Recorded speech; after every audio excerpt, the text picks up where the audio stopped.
sur le podcast Pas pour les petits, pas pour les grands. À tous les jours, à toutes les heures, notre attention est sollicitée pour chaque action qu'on fait. En fait, l'attention, c'est un des systèmes qui dirige le cerveau, puisque l'endroit où on la dirige, cette attention-là, c'est exactement là que notre cerveau va aller.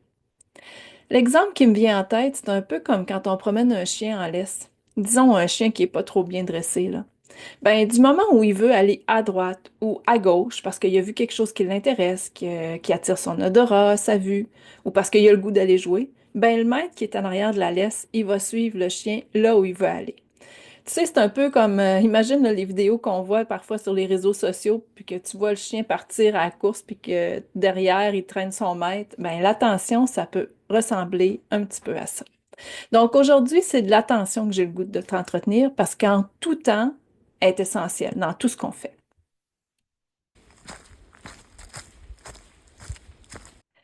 Bienvenue sur le balado Pas pour les petits, pas pour les grands. Je suis Vicky Drouin et je suis une guide du monde scolaire. Orthopédagogue depuis 25 ans, j'ai aidé des centaines d'enfants au fil du temps à avancer dans leur parcours scolaire.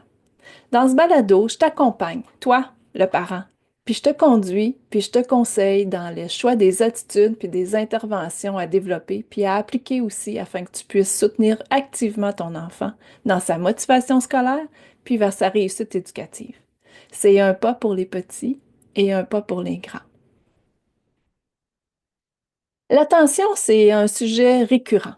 Quand on parle de nos enfants, quand on se fait donner des commentaires à l'école sur notre enfant, il y a toujours souvent question de l'attention. Soit il n'y en a pas assez, ou bien souvent, des fois, il y en a, c'est juste correct, c'est assez. Ou il y a des périodes aussi où on remarque vraiment qu'ils n'en ont pas beaucoup, alors que pour d'autres, c'est toujours présent, peu importe dans quelle situation ils sont. Je sais aussi au fil avec l'expérience que j'ai puis des lectures que j'ai faites, je sais que c'est un sujet qui est vraiment important. Et c'est important aussi de comprendre comment fonctionne notre attention parce qu'après ça, on est plus en mesure de bien guider notre enfant pour lui expliquer c'est quoi l'attention parce que c'est pas quelque chose qui se voit puis c'est pas quelque chose qu'on peut toucher, l'attention. Donc c'est très abstrait dans la tête d'un enfant. Alors comment on lui explique ça? C'est un peu ce que j'ai l'intention de faire à l'intérieur de ce balado-là. Et aussi, je vais te donner deux stratégies qui vont t'aider à justement concrétiser ou à rendre concret un peu plus l'attention. Puis ça va être des choses que tu vas pouvoir mettre en place à la maison et même aussi rendre l'outil disponible pour que l'enfant l'apporte à l'école avec lui. Donc, on va commencer par se poser la question, qu'est-ce que c'est que l'attention? Il y a un livre que j'ai eu ou que j'ai consulté beaucoup au courant de ma carrière et que j'apprécie grandement parce que c'est très concret à l'intérieur, puis il y a de belles stratégies aussi. Et c'était aussi une bonne référence pour parler ou expliquer aux enfants c'est quoi l'attention et expliquer aux parents également. Alors, c'est le livre de Sonia Côté qui est ergothérapeute et qui s'appelle Favorise l'attention par des stratégies favoriser l'attention par des stratégies sensorielles. Donc, à l'intérieur de son livre, Sonia nous dit que l'attention, c'est la capacité d'une personne à se concentrer sur un objet ou une autre personne qui est devant elle et que cette concentration-là doit durer assez longtemps pour que qu'on puisse comprendre et mémoriser ce qu'on est en train de nous montrer ou qu'est-ce qu'on doit intégrer. En fait, c'est avec nos sens qu'on active l'attention. Donc, la vision, qu'est-ce que je vois? Qu'est-ce que je peux entendre? Qu'est-ce que je peux toucher? Même l'odorat aussi, puis le goût vont nous permettre de percevoir des informations, puis de les traiter à l'intérieur de notre cerveau. Et on se pose la question pour savoir pourquoi c'est important l'attention. En fait, si on y réfléchit un peu, on va se rendre compte que l'attention, bien, c'est nécessaire pour tout ce qu'on fait. Donc, pour penser, pour ressentir, pour entrer en relation avec les autres et aussi pour planifier. Donc, notre attention est nécessaire partout. Dans un balado de Mel Robbins que j'écoutais dernièrement, elle a reçu une professeure chercheur de l'Université de Miami qui s'appelle le docteur Amishi Jha. Et dans ce balado-là, le docteur Judd disait que le système de l'attention, il s'est développé parce que notre cerveau, à l'époque, où on était encore au début de l'humanité, en fait, il recevait vraiment beaucoup, beaucoup, beaucoup trop d'informations à traiter. Et que tout ce qu'il recevait comme information, ben, ça amenait notre cerveau à être en surcharge. En surcharge, autant de notre système nerveux, donc le système, la surcharge intérieure, que le système extérieur.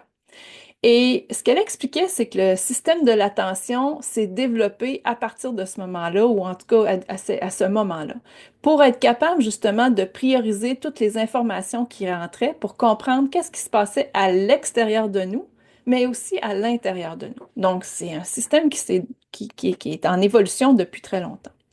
Et ça, ben, ça nous a permis de mieux gérer notre environnement, puis aussi de gérer les réactions à nos actions. Un mammouth qui arrive, ben, il faut prendre d'action, il faut peut-être fuir, il faut peut-être se battre. Donc, c'est de là un peu que ça vient. Puis ça, ben, ça, c'est un des exemples de Sonia Lupien. Donc, c'est pour ça que l'attention, c'est aussi important dans notre quotidien pour, pour toutes nos fonctions. Qu'on soit en mode réveil que quand même aussi endormi. Parce que, ben, il y a une partie de l'attention qui va quand même rester active, même quand on va être endormi, donc quand on va être dans notre sommeil. Le docteur Judd disait aussi que l'attention, c'est le boss du cerveau finalement, parce que l'endroit où elle se dirige notre attention, ben, c'est l'endroit où va être notre cerveau. Alors, en écoutant ce balado-là, pas pour les petits, pas pour les grands, où est-ce qu'elle est ton attention actuellement? Est-ce qu'elle est vraiment sur ma voix? Est-ce qu'elle est en train de faire un film dans ta tête pour comprendre qu'est-ce que je suis en train de t'expliquer? Ou est-ce que tu es en train d'écouter le balado aussi? Est-ce que tu es en train de conduire? Est-ce que tu es en train de faire ramasser la cuisine? Est-ce que tu es en train de courir ou de randonner? Pourquoi pas? On ne le sait pas. Mais c'est sûr que si tu fais une autre action en même temps qu'écouter ma voix, nécessairement ton attention va être dirigée vers l'une ou l'autre de ces actions-là. Donc, c'est un peu difficile de faire les deux. Un autre exemple qu'on pourrait prendre, c'est quand on a notre cellulaire tout près de nous, puis qu'on est en train de travailler et que là, oups, on voit apparaître une notification sur l'écran. À quel endroit s'en va notre attention? Ben, si on est facilement distrait, comme moi, je peux l'être, ben, c'est sûr qu'on va vouloir aller porter notre attention à la notification qu'on vient de recevoir. Et ça, ben, les réseaux sociaux, ils l'ont bien compris. Donc, ce qu'ils veulent, c'est nous attacher le plus longtemps possible sur leur plateforme. Et plus notre attention est captivée par ce qu'elle voit, ben, plus on tourne les pages, puis on cherche le contenu, on regarde le contenu. Ben, c'est exactement ça qu'ils veulent. Donc, imagine, nous, on est des adultes avec un cerveau qui est bien formé. Un enfant pour qui le développement ou les fonctions cérébrales sont pas complètement développées encore, imagine comment ça peut être facile d'être distrait puis de regarder tout partout. Une autre information qui est importante pour toi comme parent à connaître, c'est que la partie du cerveau qui est responsable de l'attention, elle est située devant notre tête, dans le lobe préfrontal qu'on appelle. Et cette partie-là du cerveau, principalement, ou toute cette partie-là, elle est pleinement développée, attention, autour de 25 ans. Donc, on ne peut pas s'attendre à ce qu'un enfant soit vraiment toujours concentré, très attentif, parce que son cerveau, cette partie-là du cerveau, elle est encore en développement. Donc, elle a encore besoin de s'entraîner ou les connexions ont encore besoin de se faire. Donc, même moi qui ai trois grandes filles, je peux encore dire qu'elles sont pas pleinement développées, elles n'ont pas pleinement développé ces capacités-là parce qu'elles sont encore en bas de 25 ans. Donc, des fois, quand elles faisaient des bêtises ou quand elles faisaient des choses qui me dérangeaient, ben, je me disais, ah, ben, on a encore jusqu'à 25 ans pour arriver à ce qu'elle soit complètement consciente puis qu'elle soit bien, tu sais, qu'elle gère bien tous les éléments à considérer pour prendre des décisions. Donc, si tu as des enfants de 5 ans, 8 ans, 10 ans, 12 ans, 15 ans même, c'est normal qu'il y ait encore des aspects de leur attention qui soient pas complètement développés ou qui ne contrôlent pas pleinement. Autour de 25 ans, c'est lorsqu'on est pleinement développé. Alors, ton enfant, à aller jusqu'à ce moment-là, il a besoin de modèles. Il a besoin qu'on lui montre comment faire. Il lui montre, un peu comme, tu sais, il a besoin de modelage, d'exemples pour pouvoir s'ajuster. Un peu comme quand on montre une autre activité qui aurait besoin de développer, ben c'est étape par étape, un pas à la fois ou un petit pas. Ben c'est comme ça aussi qu'il va arriver à comprendre comment son attention fonctionne et qu'est-ce qu'il peut faire aussi quand il décroche, donc quand il qu'il a plus d'attention, qui a porté le regard ailleurs, puis que, oups, il est en train de penser à autre chose, ou peut-être qu'il est un peu comme moi, un rêveur, ben comment on fait pour ramener notre attention au bon endroit, puis garder le focus à l'endroit où j'ai besoin de porter mon attention pour le temps que j'ai besoin de la porter. Donc, peut-être que ça va être 5 minutes, 10 minutes, 15 minutes. Donc, comment je fais pour le ramener à cette tâche-là? Je t'ai parlé que j'allais te donner une stratégie aujourd'hui pour t'aider à rendre plus concret l'attention. Donc, à donner un exemple de c'est quoi l'attention, ou en tout cas, comment l'imaginer dans notre tête. Avec des enfants que je vois en suivi, puis surtout ceux qui ont beaucoup de bougeottes puis qui sont facilement distraits parce que, bon, ben, quand on est dans mon bureau, c'est possible qu'il y ait des gens à l'étage qui marchent, donc ils vont regarder en haut. Des fois, c'est le parent qui attend dans la salle d'attente, qui va parler au téléphone, il va s'arrêter, il va écouter qu'est-ce qui se passe. Donc, c'est un endroit qu'il ne connaît pas, donc normal, nécessairement, il va peut-être être un peu plus aux aguets ou en alerte des bruits environnants. Donc, puis des fois, il y en a qui sont pas capables de rester assis sur la chaise pendant qu'on fait des exercices ou des petites tâches de lecture ou d'écriture. Donc, à ce moment-là, quand je vois que c'est vraiment très difficile, j'utilise un outil et c'est la cible. Donc, tu sais, une cible de dard, donc comme une cible quand on joue au dard ou à la fléchette. Donc, j'utilise le même genre d'exemple avec les enfants. Alors, qu'est-ce que je fais? C'est que je dessine une cible à main levée. Donc, trois cercles. Un cercle vert, petit, un cercle jaune qui est autour du cercle vert et un grand cercle rouge. Donc, ça me fait vraiment ma cible. Et je glisse ce papier-là dans une feuille, une pochette de plastique, puis avec un crayon effaçable, je montre à l'enfant à quel moment il est attentif versus quand il n'est pas du tout attentif. Donc, par exemple, quand on commence une tâche, je lui dis, OK, ton attention, je veux qu'elle soit complètement dans le cercle vert. C'est là que tu es concentré, que tu es attentif à ce que tu dois faire, que tu poses des questions si tu comprends pas, que je te vois écrire ou réfléchir aussi. Donc, ça se voit ça, hein, quand on réfléchit ou quand on est en train de faire une tâche. Donc, ça, c'est mon cercle vert. Et là, pendant la tâche, si par exemple il décroche ou il arrive avec un autre sujet, ben là, je vais venir mettre un X dans la partie de la cible jaune. Donc, c'est possible que, oups, il ait décroché un court moment, mais il se ramène à la tâche. Donc, la partie jaune, c'est comme pour lui montrer, OK, t'es un petit peu décroché, mais là, t'es capable de revenir. Et quand il travaille dans la zone verte, donc quand il est bien concentré, là, je vais mettre des X dans cette zone-là. Mais par exemple, s'il commence à se lever, puis à aller, je sais pas moi, aller chercher quelque chose ou à aller jouer, ben là, on va être dans la zone rouge parce qu'on n'est plus du tout concentré. Et aussi, c'est comme ça que je vais leur expliquer. Puis, on peut faire aussi le même exemple avec le chien. Tantôt, au début du balado, je te parlais des chiens en laisse pas trop bien dressés. Donc, un chien qui partirait à la course ou qui dirigerait son maître à droite, à gauche, puis que c'est lui qui mène au bout de la laisse, ben ça serait, si on se réfère à ma cible, ben ça serait un peu comme il serait dans la zone jaune, ce chien-là. Et si, par exemple, il part à la course après un écureuil, ben, puis que là, le maître n'a plus du tout de contrôle dessus, ben là, on serait dans la partie rouge de ma cible parce que on n'est plus du tout concentré à la tâche qu'on est supposé de faire. Donc, dans le cas d'un chien, ça serait de marcher au pas à côté de son maître. Donc, si je marche au pas à côté de mon maître, je suis dans la zone verte. Mais si je commence à aller à droite à gauche, je suis dans la zone jaune. Et si je pars à courir après quelque chose qui part au vent ou un écureuil, ben, je suis dans la zone rouge. La même chose aussi avec ma lampe de poche. Donc, si je prends ma lampe de poche puis que je la mets directement sur l'activité ou l'exercice que je suis en train de faire, ben là, je suis dans ma zone verte de ma feuille ou dans ma cible. Mais si ma lampe de poche se lève pour regarder mon petit frère ou ma petite sœur qui est en train de jouer, puis que, oups, là, elle se ramène sur la feuille, ben là, j'ai été un court instant dans ma zone jaune, mais là, je reviens.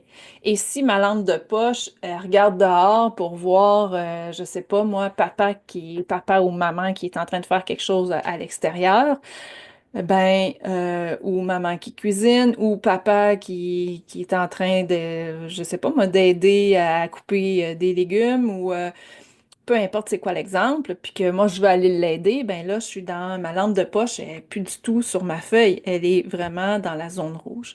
Donc c'est exactement comme ça que je vais pouvoir montrer à l'enfant qu'est-ce que c'est l'attention, puis comment, à quel endroit elle doit être dirigée pour faire la tâche que j'ai besoin de faire. Puis ce serait la même chose, par exemple, si mon enfant joue au Lego.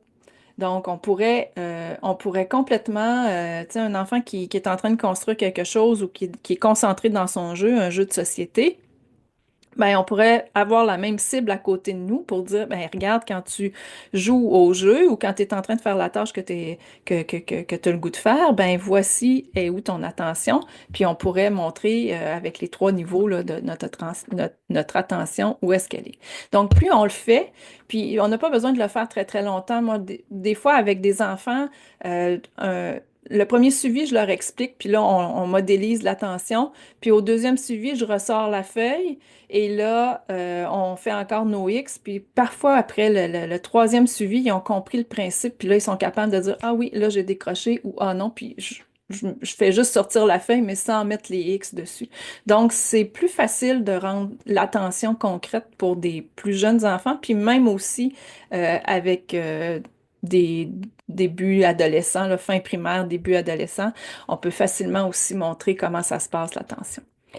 Euh, et ça nous permet aussi de rester calme, nous comme parents, parce qu'on est capable de mettre des mots sur. On fait pas juste dire, OK, ben là, sois attentif, puis concentre-toi, concentre-toi, concentre-toi, mais ça veut dire quoi se concentrer? Donc, ça évite de répéter ce genre de commentaires-là sans avoir vraiment d'exemple concret. Donc, l'exemple de la cible, c'est quelque chose que tu peux essayer rapidement avec ton enfant pour lui montrer puis lui modéliser l'attention. Donc ça serait le premier épisode pour l'attention. Je vais refaire une suite à ces propos-là parce que j'ai une autre stratégie aussi que je voudrais que je voudrais te partager et aussi d'autres contenus qui pourraient t'aider à mieux comprendre l'attention avec ton enfant. Merci beaucoup pour le temps que tu m'accordes à m'écouter. Je sais que c'est un temps précieux, que dans le brouhaha de la vie familiale, c'est vraiment pas évident de se déposer, puis de prendre un moment pour soi. Et par la bande, ben, ça va être pour la famille aussi. Ici, je vais m'inspirer d'un balado que j'écoute vraiment très souvent, puis qui est une femme aussi très inspirante, c'est celui de Mel Robbins, qui, à chaque fois qu'elle finit un balado, elle spécifie des aspects légaux en lien avec le contenu qu'elle présente. Alors, je vais vraiment m'inspirer d'elle pour te dire que ce que tu viens d'entendre, ça a pour but de te divertir, de te partager des témoignages et de te renseigner. Je suis ta guide, oui, mais je ne suis pas une thérapeute, puis ce contenu-là ne remplacera pas non plus un avis médical ou l'avis de tout autre professionnel qui serait qualifié pour le faire. Alors, sur ce, je te souhaite vraiment une belle journée.